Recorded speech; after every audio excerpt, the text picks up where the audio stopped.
What's up, guys? It's your boy, Mizzy Real Talk. I'm back today to give you my 30 favorite films of all time.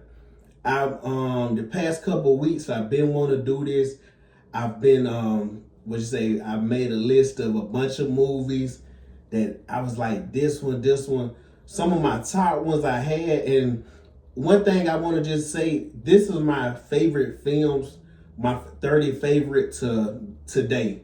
Like I say, the way you feel about movies can change from day to day.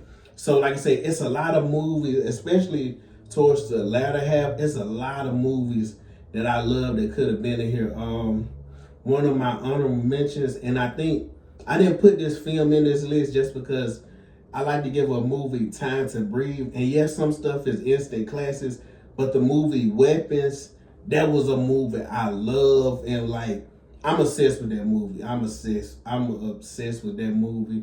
But I didn't put it in this list because it just came out last year, and I want to give it some time to breathe because most of these movies have been out years, decades. So let's get into it. And also, guys, for these films, I'm not going to be giving full movie reviews for them because, like I said, it's 30 films. But I'm just going to give like a quick synopsis of it. And then, like I say, it will be spoilers. So, like I say, just giving that forewarning to anybody if any of these movies they want to see and they haven't seen. Let's get into it. Number 30, we got Cat's Eye. This movie right here is from 1985. It's a movie, I don't remember what year I watched it, but ever since I first watched it, it was something that stuck with me. It was written book by Stephen King. I don't know if the book was called Cat's Eye. I never read this Stephen King book. I have read Stephen King books like It, Pet Cemetery, and a couple more. But the one thing about this film when I was younger that stuck with me was the troll scene, the third act. This movie right here is an anthology movie, so I think it's 3 acts in the film. So the third one, the troll one, that was stuck with me when I was younger. But over the years when I've rewatched the movie, really the one with the other two stuck with me more. The one with the guy, he's trying to stop smoking and how all the stuff he's going through, that was real interesting, especially the scene when he's at home and they told him that somebody would be watching him, 24 hours, and he looks in the closet, doesn't see nobody, but when he throws something back, it might have been an umbrella, and hits the guy, he makes a noise, and then he looks back and sees the shoes. That type of writing I love. It just was like really interesting. This movie, like I said, it just always stuck with me. It's certain movies that just never leave you. Even when you get older, you rewatch it and you still love it. But like I said, number 30 is Cat's Eye. Number 29, I got Harry Potter and the Prisoner of Azkaban. This movie right here, I always go back and forth. Like I say, if you see a list from mine years later and you see the Goblet of Fire ahead of this, like I say, it's just because, like I say, depending on the day, is like I said, which movie you could love more. But Prisoner of Azkaban, it was just real tight writing in this film. Like I say, and I love the book. I read all the Harry Potter books, but I love the way with Hermione, with the time travel, going back in time, the way they incorporated, the way Harry, like I say, at the end, when he was doing the spell, and like I say, he thought it was his dad over there, but it actually was him. All that, I love that stuff. I love that stuff. Like I say, this is just one of those films, like all the Harry Potter movies, for the most part, I love. But it was always something about this one that just really stuck with me. I think this was the film that it really started changing from them just being the early with the Sorcerer's Stone and Chamber of Secrets, from them just being kids. This really made them step into like, okay, yeah, they were still kids, but it felt more mature because the content started to get darker around this turn. And like I said, number 29, I got Harry Potter, Prisoner of Azkaban. Number 28, I got Raiders of the Lost Ark. This movie right here, to tell the truth, at one point, this was like a top 5 movie for me. And like I said, man, it's hard. All these movies I love dearly. But it always was something about Indiana Jones and something about movies that hunted for treasures I just loved early. It might have been my grandma, she loved mystery stuff. I guess, like I said, she used to watch Murder, She Wrote and stuff like that. So ever since I was younger, I love solving something, a mystery. So this right here was just great. The adventure, like I say, Harrison Ford, great actor, like I say, part of two of the biggest franchises ever with Indiana Jones and Star Wars. But this movie right here, man, it was just fun. Always just a fun movie. When you watch it, like I say, as soon as you watch it, you just dive in and you're on this adventure, like I say, trying to figure out, you got the other group, they're trying to find what the lost ark at. So like I said, it's just a fun movie, and like I said, it just always followed me, and I just love it. Number 27, Mission Impossible Ghost Protocol. I don't know, how everybody else feel about the Mission Impossible franchise or which movie they love. I know most people always love first of movies. This one franchise, I feel like that once they figured out their groove, they just figured out it, and like I say, they hit the ground running. But Ghost Protocol is one of my favorite action movies ever. Man, I've watched this movie countless times. I love how the movie, like I said, of course, how it starts out with Tom Cruise, but the scene when they're at the hotel, he's on the outside, climbing up. They're trying to get back in there before the woman meets them, and then, like I say, they can't do the face swap as they usually would do, and then all of a sudden they gotta be on the fly, figure out a different way. It always was something like, I love spy movies, but it's something about Mission Impossible that Tom Cruise really just figured out his niche. He really honed in on how, like, just to make a great movie. And of course, the stunts are just, like I say, they're always great. And I love also, like I say, the Rogue one, but like I say, something with Ghost Protocol, I always love. Number 26, Boomerang. This right here is, like I say, easily, in my opinion, Eddie Murphy's best movie. This is his, at his height, Eddie Murphy, stand up and all that. But man, the cast in this movie, this is one of the best casts ever. You had, of course, Eddie, you had Chris Rock with a pop-in performance, you got Martin Lawrence, you got, like I say, man, it's just so many actors in this movie and actresses that it was just, like I say, and then it's a great movie because, when you watch it younger, this is how I feel about movies. When you watch movies younger and you watch them older, you just get two different sides of the coin.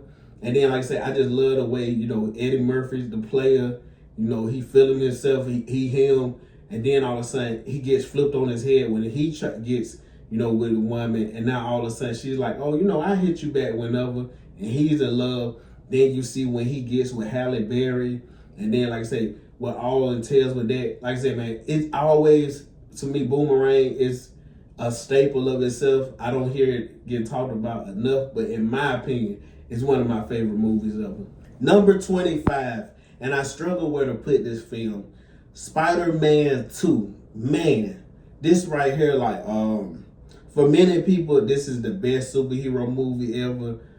You got Doc Ock, you got Spider-Man. Like, the first Spider-Man was great, but Spider-Man 2, man, the train scene, when he was holding the train, he falls in, when people see him, man, he's just a kid. My son's that age, like, the fight scenes in here, the choreography, man, this right here, like, the Spider-Man movies, of course, I love what Tom Holland has done with Spider-Man, but it's just something about these films that, like, they really, like, these first two Spider-Man 2, it was it. And like I say, it still holds up today. If you rewatch it in 2026, it's still great. Number 24, Misery.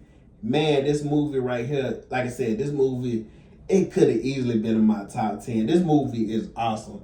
Kathy Bates' performance is legendary. One thing about this movie, you just see how the curtain slowly gets peeled back. You see early in the film when she tells the writer, I'm your number one fan, when he's coming to it. Then you see how she gets mad, when he kills Misery off and she's slamming the bed. Now you like, wait a minute. She's insane. She says, nobody knows you're here. If I die, you die.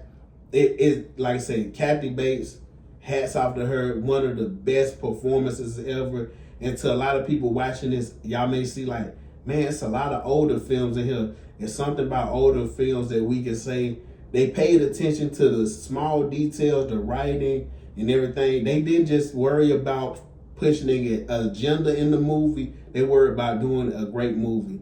And like I said, this was number 24. Number 23, When Harry Met Sally. Man, I love this movie. Hey, look, I'm not ashamed to say rom-coms, it's great rom-coms out there, like I say.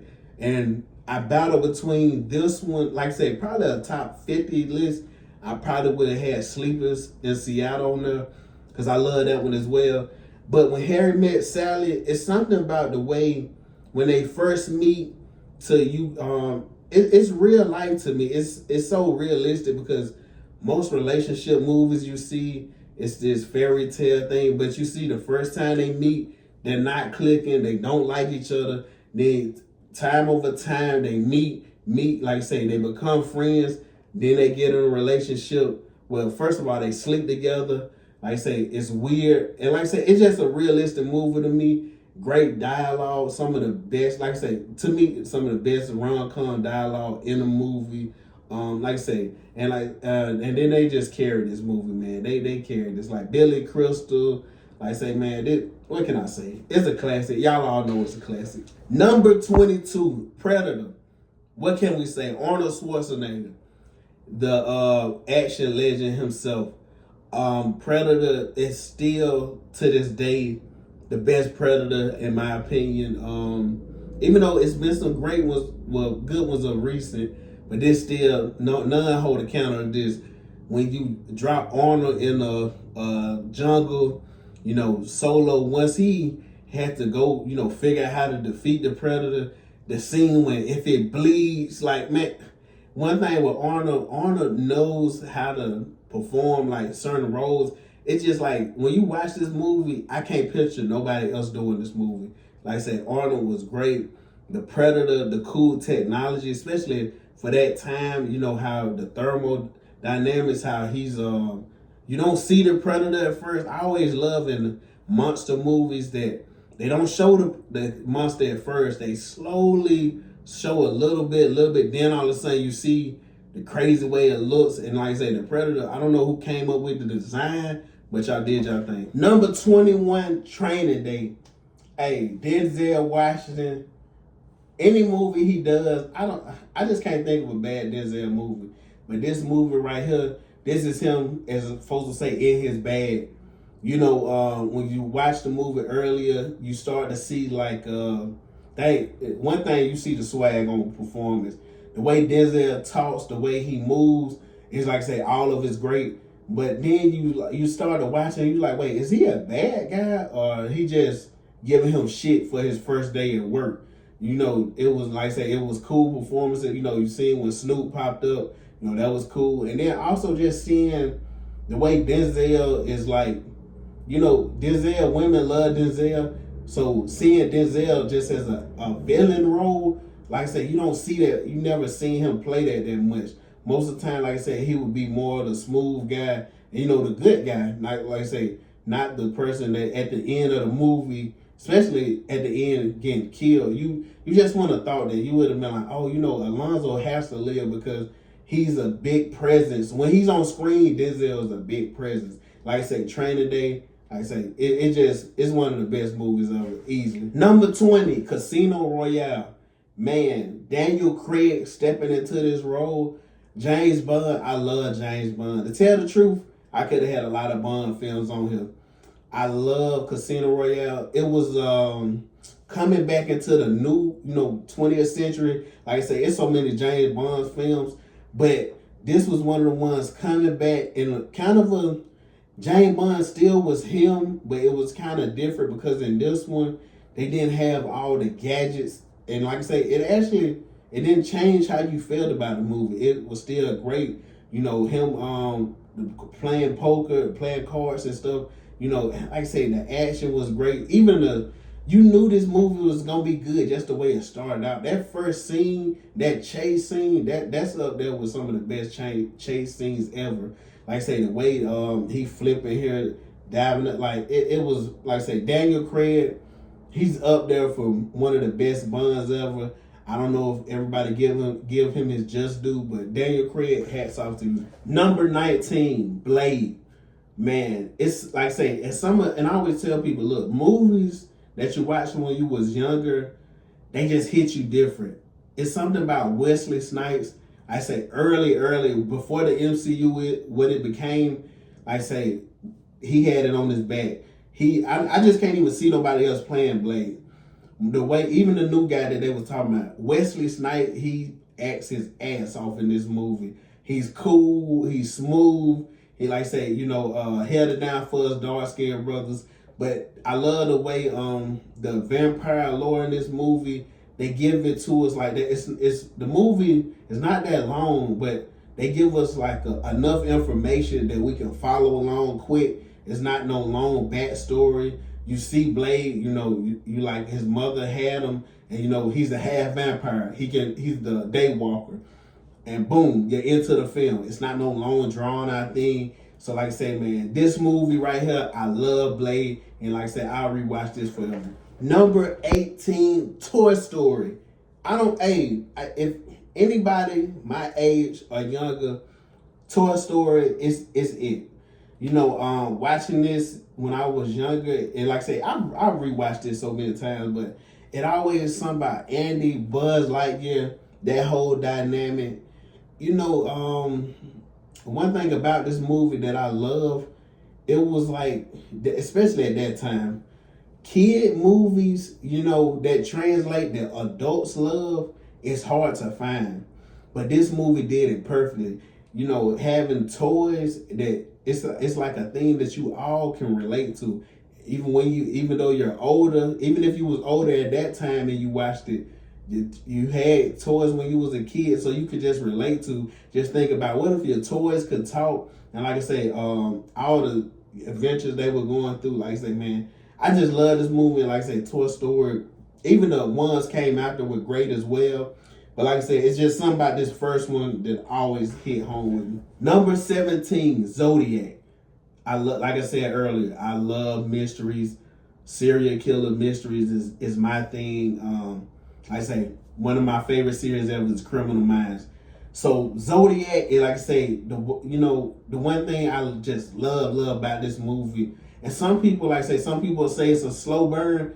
I love watching the detective work, the detectives going through, trying to figure out the criminal, especially when they're trying to get into the criminal mind. They're trying to figure out like what he's thinking, why he's doing what he's doing. In this movie, I love the scene when the couple is laying down and it's the daytime. It's hard to create something creepy that's in the daytime, but when he walks over there and the woman says somebody's standing there, and then he comes over there, he does what he does to the couple. I'm being careful because YouTube and their guidelines. But like I said, Zodiac, it just was something special with this movie. Like I say, it's hard to get a movie like this correct because Zodiac, the information from him is kind of vague, and even in this movie, they did have to change some details. But like I said, they masterfully did it. They masterfully did it. Number 16, The Thing, man. And this is I'm talking about the original. I'm not talking about, anyways, The Thing. It's something about a monster that you don't know who it is. That it could be anybody, it can transform, it can alternate. Oh, and guys, if I sound nasally, I'm kind of sick right now, so forgive me. But I wanted to film this video. But it's something about something that you can't see. It's from space. It could be a dog, it could be a person. The scene when, like I say, it still holds up today, in my opinion. That especially the writing, but the scene when the guy's stomach opens and he's trying to do the CPR and it claps on his arm. Great, man. Like I say, great. Like I say, The Thing is just one of those movies that I've rewatched so much. Of course, I wasn't born when this came out, but when I watched it, like I say, I just rewatch it. At a certain point, I used to watch this movie at least 2-3 times a week. Like I say, it a lot, and like I said earlier, a lot of these movies, at one point in time, they were in my top 5. Number 15, Frailty. This is probably one of the best movies that you've never seen.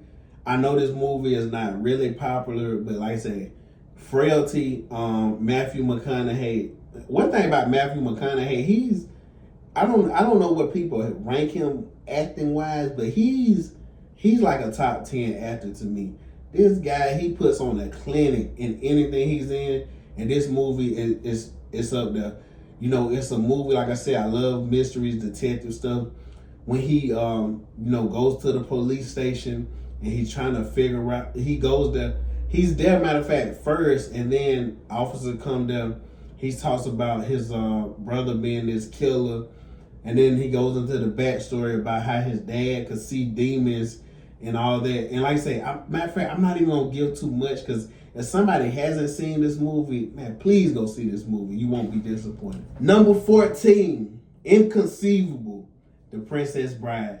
Man, this movie right here, my mom always jokes with me. She's like, oh, you love that Princess Bride movie. You love it. Man, I had this movie on VHS, DVD, wherever I could watch it. It was something about this I remember watching this, and it's not a lot of wholehearted comedy style movies that you just love, but that a lot of folks love. But this movie, I see a lot of people like it. I don't know what everybody has it ranked, but one thing about this, I love how it starts, granddad come over reading a book to his grandson, and how, they stop in the film sometimes when the grandson would interrupt the kissing part. He like, I thought this wasn't he like, what's this, a kissing book? And then, like I say, especially nowadays in 2026, like, a lot of people don't even read books no more. So, like I say, that's a thing. But this film, like I say, it was legendary performances. Like I say, I love, let's say, Inconceivable. That's a famous line. I love when I don't think that means what you think it means. And then he's like, that. I just love that. Andre the Giant, the Gentle Giant, he's great in this. Like I said, even the funny parts. This movie has everything. It got adventure. What the granddad said, it has everything. Like I say, I gotta sit down and do a full movie review for this, because like I said, this movie right here, to tell the truth, this was my number 1 movie for a long, long time. Number 13, Jurassic Park. I know we've seen plenty ones come after, but none has done it like this. This movie still holds up today. When you think about going to a park that's going to have dinosaurs, and then, before it opens, it's funny because I remember the first time I watched this, and when I rewatched it older, I forgot that the park wasn't open yet. But, they're at the park, and then, like I said, think about if a T-Rex got loose. And like I said, the car scene when they was in the Jeep, the T-Rex chasing them, especially the scene when they're they're in the vehicles, and I think they was on the electric thing, but whatever the vehicles that went out, and then the T-Rex comes up there, guy gets out, run, in the bathroom when the thing fell, T-Rex ate him. Like, it's so much, like I say, a lot of these movies I could talk about forever, but like I say, this video would be 3 hours long if I really just went in depth with all these movies.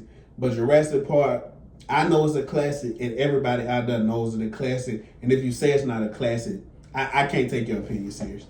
Number 12, Pulp Fiction.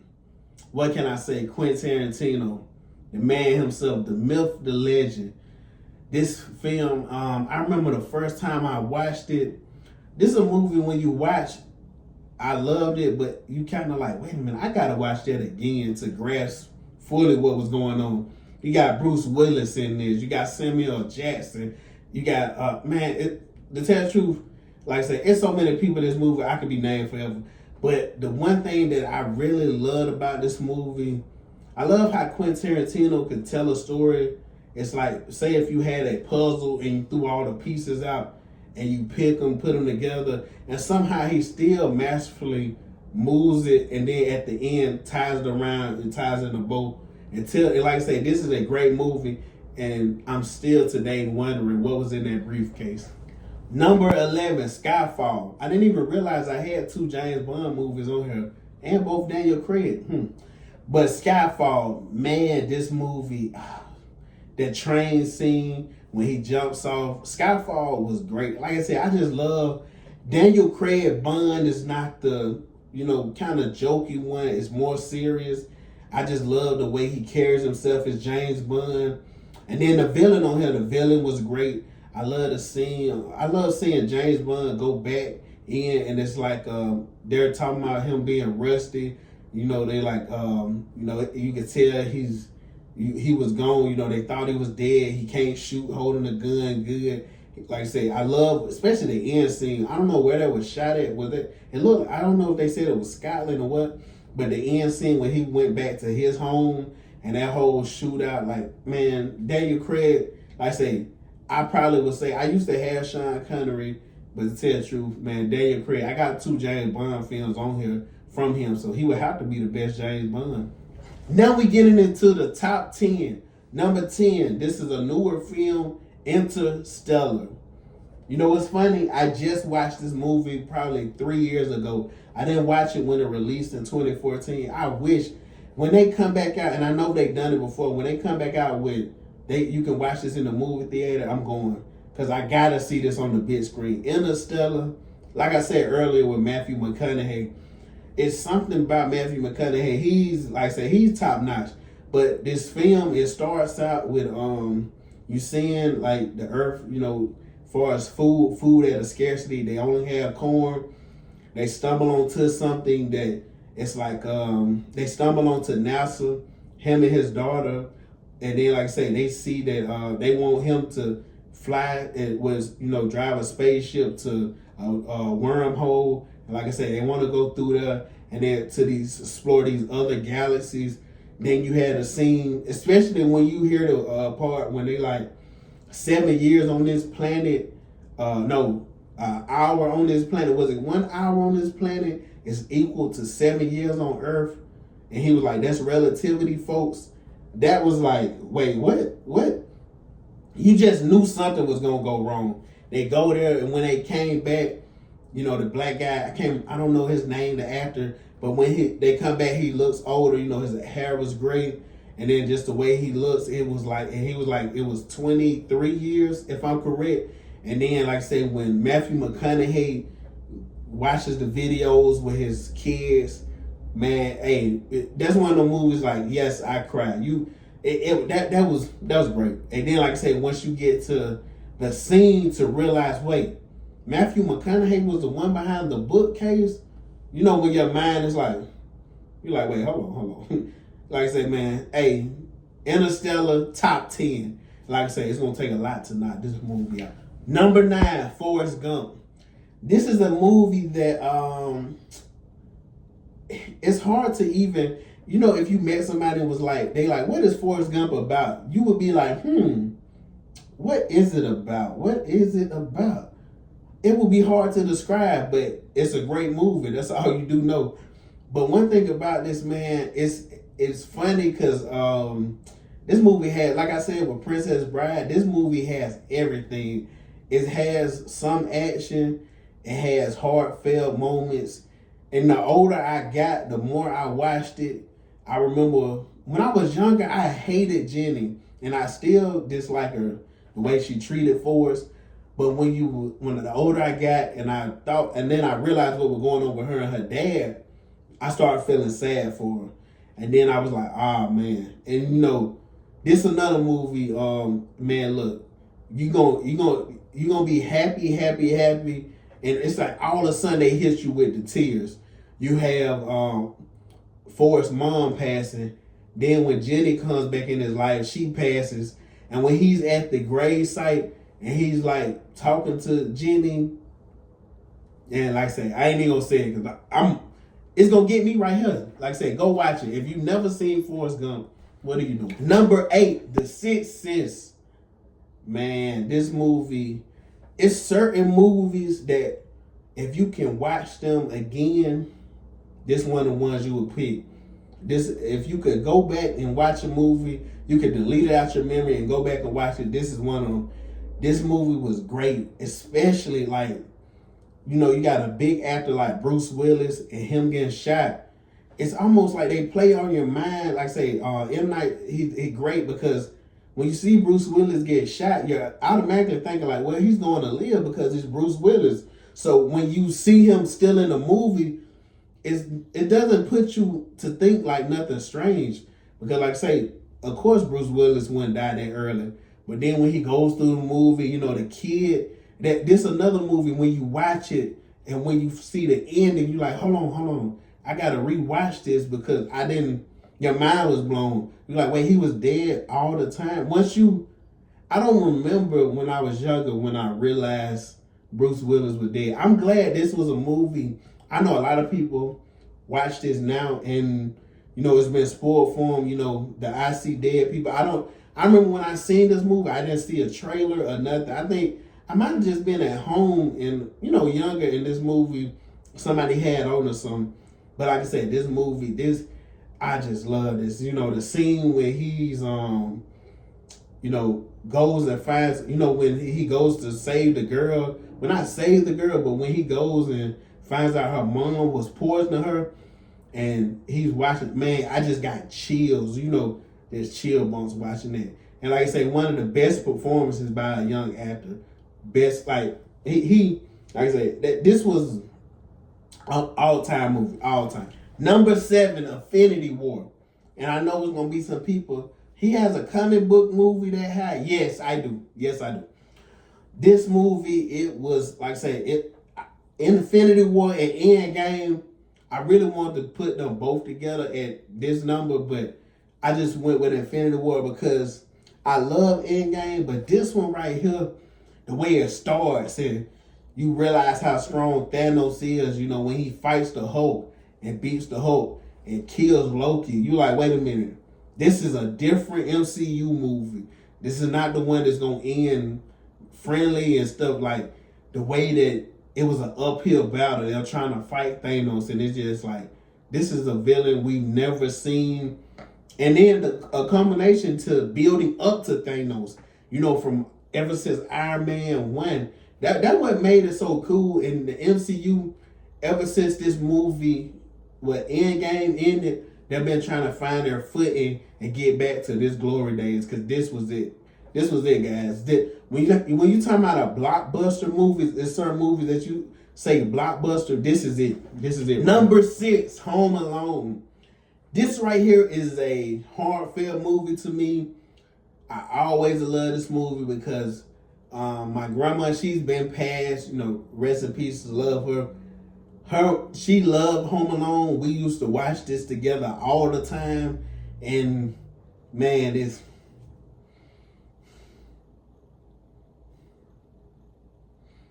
dang, I didn't expect. But man,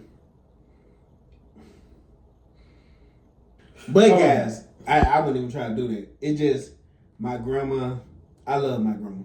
But Home Alone, guys, this movie right here, it was, I'm talking about great, like I say, the traps in this movie, it was just so fun, you forgetting your kid at home and going on a trip.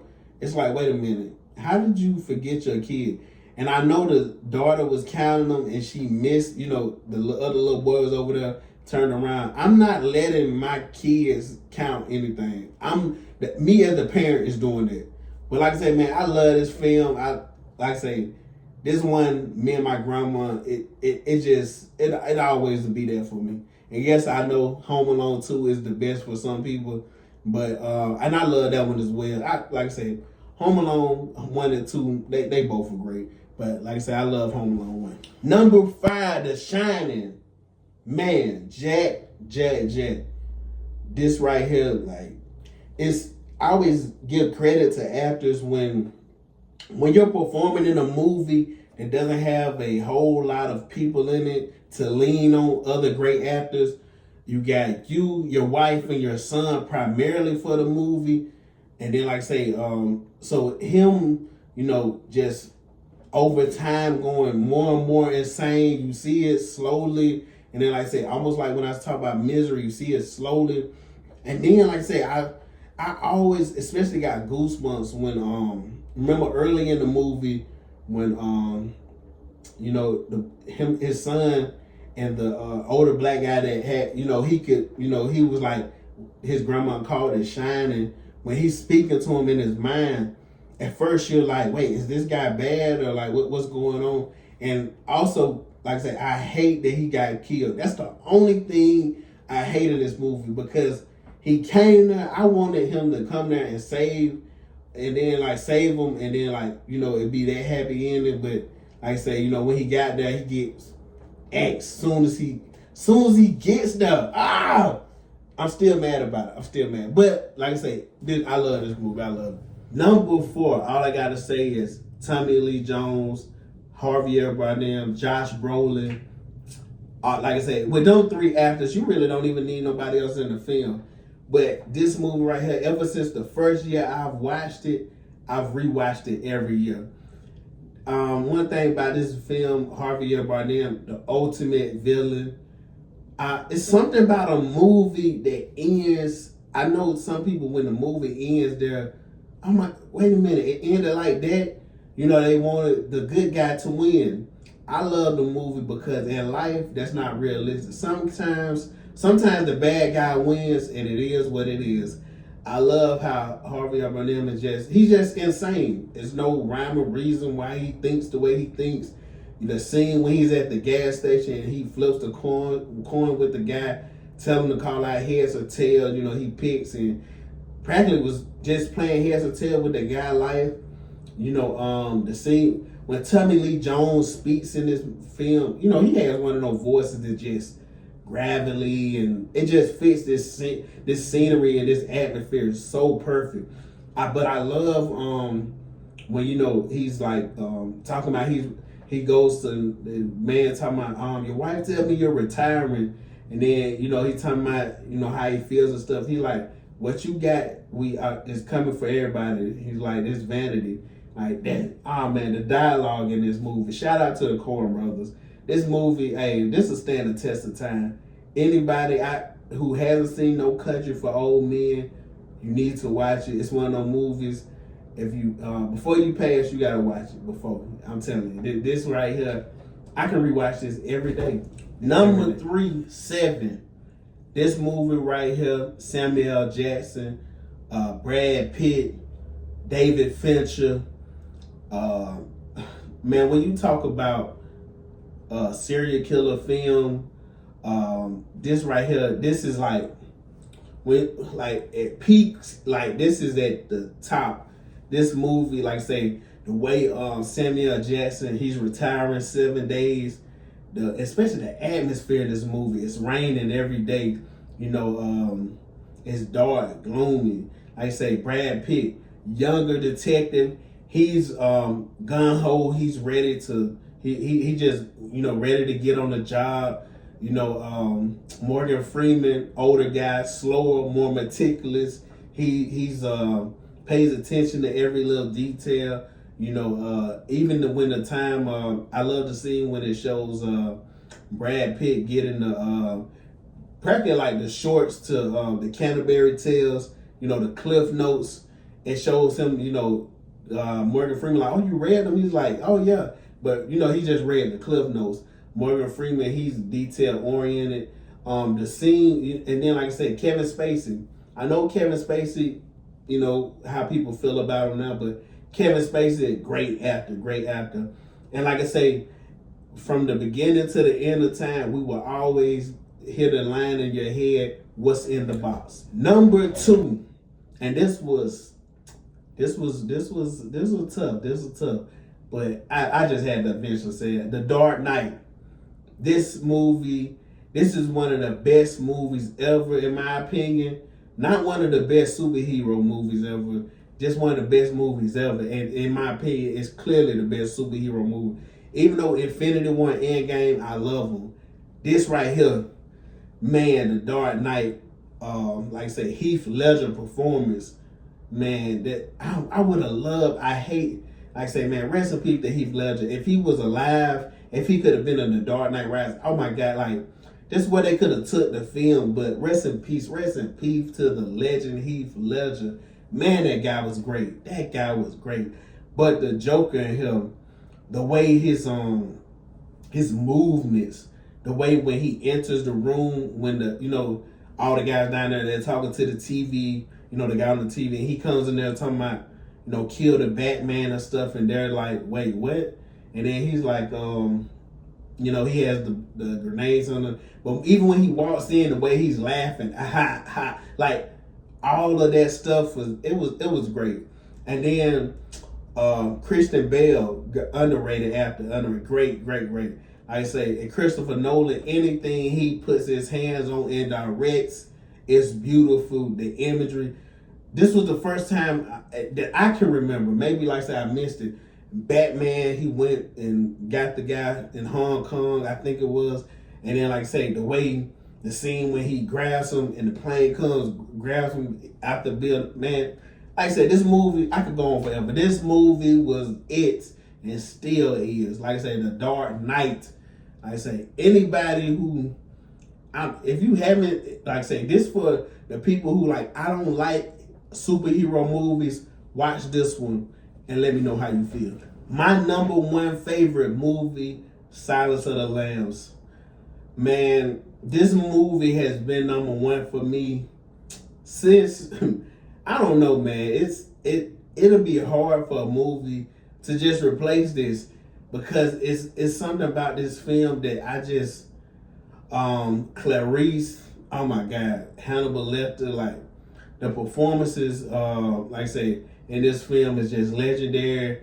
Of course they clean up at the awards, but like I said, and I said it earlier, I love serial killer films.